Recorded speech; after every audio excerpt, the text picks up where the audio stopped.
Efstu þrjú liðin? Já, ég tel að Spánn að vinna þessa keppni. Frakkaland í öðru sæti og Spánn, Frakkland, Danmörk mögulega. Ég gleyma einu landi sem hefur verið ofarlega öllum og Króatar sjálfsögðu. Þetta verða þessi lönd sem berjast þetta. Spútnik lið mótsins? Ég held að það verði ekkert eitthvað svona sérstakt spútniklið. Þetta orðið svo sterkt. Mögulega getur Egyptar komið á óvart svona með hvernig þeir hafa verið að spila núna fyrir keppnina, en ég held að það verði bara komið ljós.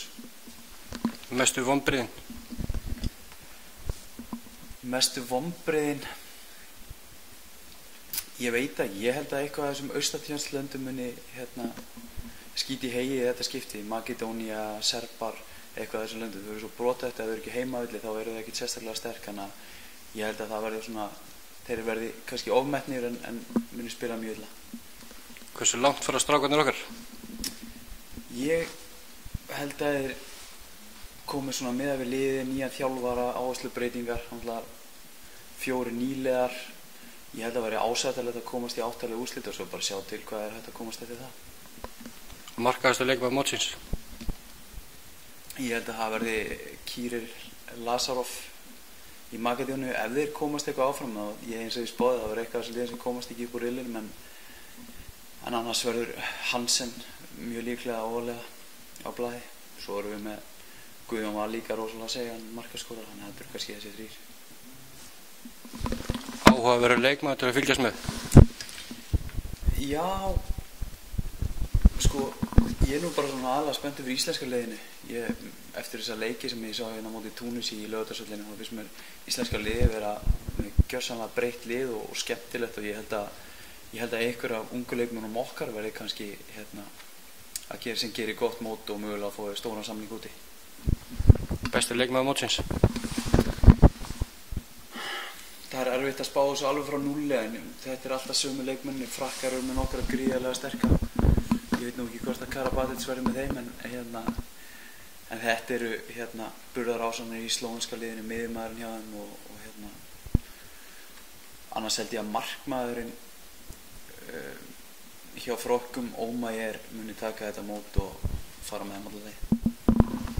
Bestu markverðir mótsins? Já, tímanlegust Ómægir og Landín eru 2 bestu og þeir eru að berjast þetta. En ég vona náttúrulega að okkar íslensku markmenn muni standa sig. Það er reynin gríðarlega það. Það hefur sýnt sig að markvarslan er góð og það komist langt í þessu stórmótum, þannig að það er mjög mikil pressa ábyrgð á þeim.